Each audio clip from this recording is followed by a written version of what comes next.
This will be the second video of a 5-video series regarding the fundamentals of hypertrophy training. The first one was about volume, which is how much work we do in the gym, and today we'll be speaking about proximity to failure, which is the quality of the work that we are doing in the gym. Next videos will be about frequency of training, rep ranges, and exercise selection. Now, executing those fundamentals with good programming is key to building muscle. The mindset and intention also play a big role on your progress. So what is proximity to failure? Basically, it's how close we are taking a set before we are unable to execute another rep. This is a general definition because, as we'll see later, training to failure can have a variety of meanings and can be executed in a variety of ways. Proximity to failure can be measured using the rate of perceived exertion or the reps in reserve scales. The rate of perceived exertion is a way of subjectively telling how close to failure the individual thinks he or she is based on how hard was a set. The scale goes from 1 to 10, so for example an RPE 7 means that the difficulty of the set from a scale of 1 to 10 was 7, so the person had 3 reps left in the tank until failure. The reps in reserve goes from 0 to 10 with 0 RIR, meaning that no more reps could have been performed during a set. I have a couple of personal considerations.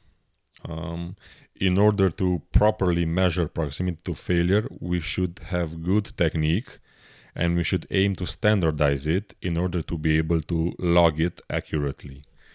Doing things like reducing the range of motion or having technique breakdown when the set gets harder, or grabbing the bar differently from session to session, or bouncing the bar, or using stretch reflex, or even taking short breaks between the reps. All those might get you more reps than last time, but it's a false impression of progress because you've modified your technique, maybe even without realizing it, in order to reach a certain rep goal to keep progressive overload going. You will hit a concrete wall if you do this at a certain point because you didn't build more muscle in the process.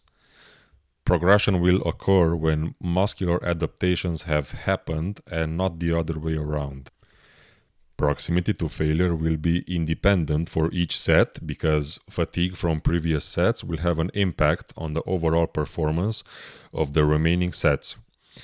That's why dynamic double progression is so good, because it allows you to push each set hard and still remain in the chosen rep range. Proximity to failure for certain exercises. For some lifts, you can go beyond failure, and for others, you might want to stay between 1 to 3 reps shy of failure. For compound movements, due to having higher central nervous system fatigue, it would be a good idea to stay 1 to 3 reps shy of failure. That doesn't mean you shouldn't be training hard. Isolation lifts being less fatiguing, you can train to failure or even beyond failure using intensifying techniques. The targeted muscle will always be the limiting factor during isolation exercises, and since generally isolation exercises are performed in a higher rep range, they are more suitable to be taken to failure. Now let's speak a bit about failure types. Number 1. Stopping the set when it starts burning.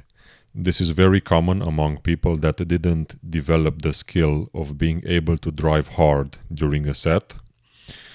Doing this will generally have mediocre results because the sets are simply not stimulative enough.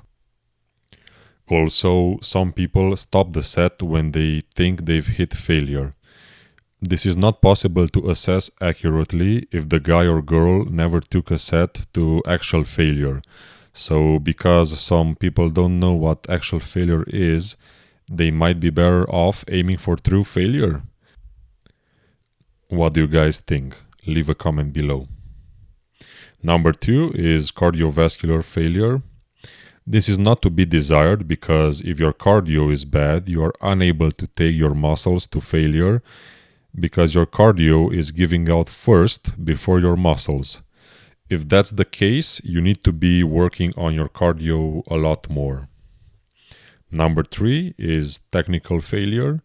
This is when your form breaks down. This is technically not failure, only because you can no longer perform a rep with proper form.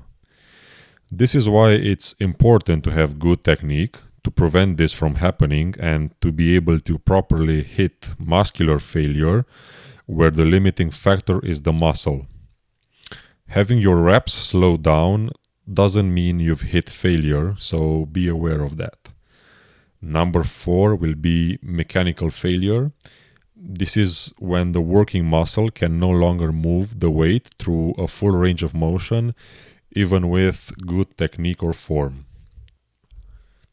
Number 5 is muscular failure. This is when the limiting factor is the actual muscle as it fails to produce enough force to continue doing reps. You need to make sure the desired muscle is the one reaching failure. For example, if your grip gives up during pull-ups before your lats, you failed to reach failure for the desired muscle, which is the lats. Number 6 is going beyond failure. Beyond failure can be achieved using intensifying techniques. You can do forced reps with the help of someone after you've hit muscular failure. You can do drop sets where you lower the weight and continue doing more reps after failure. You can use rest-pause method by having short rest periods from 5 to 15 seconds before continuing more reps. You can do negatives, in which you perform only the eccentric part of the movement by any means possible, either with external help or by doing it yourself. For example, you see me perform slow negatives on pull-ups after I've reached muscular failure to take my lats beyond failure. Now, last but not least, muscles can be taken beyond failure by performing partial reps. These are harder to keep track of because you can't determine accurately how much of the rep are you actually performing. Each type of failure serves a purpose depending on your training goals and experience level.